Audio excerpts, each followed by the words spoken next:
Dodger blue runs deep in these halls. From Jackie and the Boys of Summer. From Brooklyn to LA.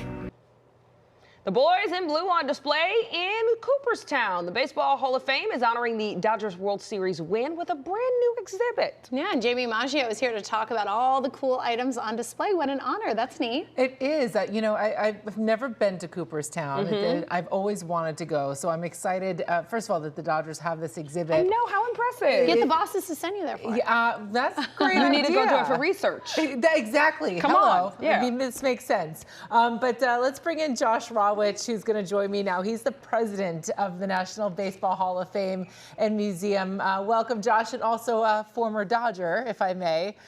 Worked with the Dodgers for a long time, so we go way back. But Josh, tell me about this exhibit and what makes it so special. Well, hey, Jamie, it's great to see you again.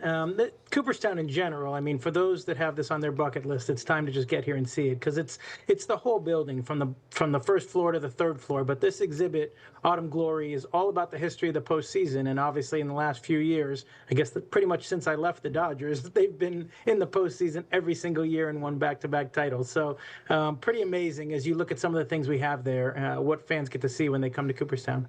I'm sure there's no correlation between you leaving the team and then them going on this hot streak. We'll leave that alone, Josh. But what was the inspiration behind this exhibit?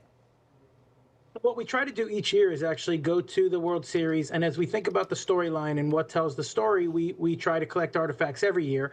So we had one in '24 for their first championship, and of course now back to back, you're looking there at Dave Roberts' jersey from the very last out. Mookie Betts, that's the glove that grabbed the final ball on the double play, and you can see Kirk Gibson even going back to 1988 up there, as well as the last out from that World Series. So we're always trying to just preserve the history of the game and connect fans to the artifacts that they love watching.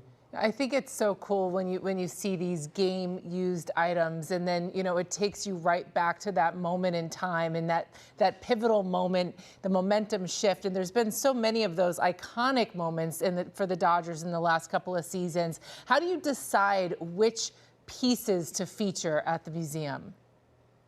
Well, you can imagine the way the game was going. We were thinking about things that were Blue Jays related until Rojas hit that home run, tied the game, and ultimately we thought, well, we should ask him for something, and he was gracious enough to give us his bat.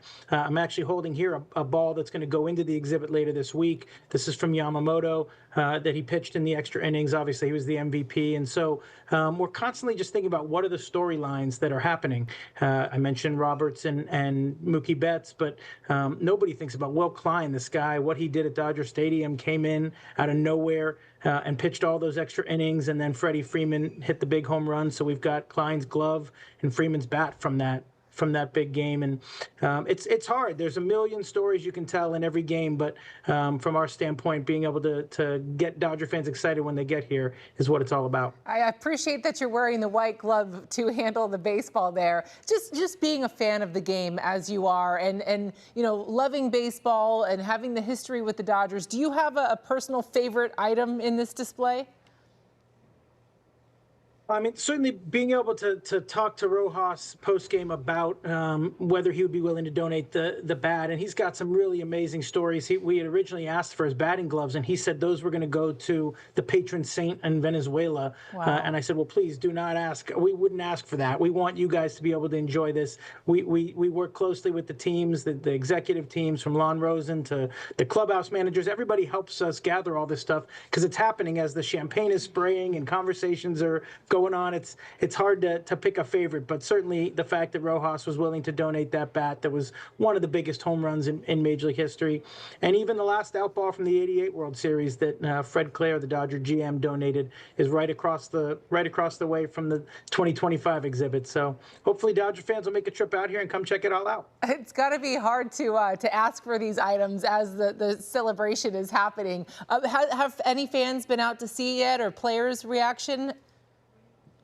Yeah, we've seen a lot of positive action on social media. Of course, anytime something new goes up, you get immediate reaction nowadays, which is great. And of course, with Shohei Ohtani's jersey, we're not just impacting people over here on the other side of the world. This is a huge deal that came in. And even I think you guys are the first to know about the Yamamoto baseball that'll go in there and all that he did. So it's making news everywhere. The reaction is always fantastic. And we're just grateful that the players, the teams, the league are willing to donate these so that 100 years from now, these people's great-grandkids can show up, and we'll keep them in the exact same condition that they are today.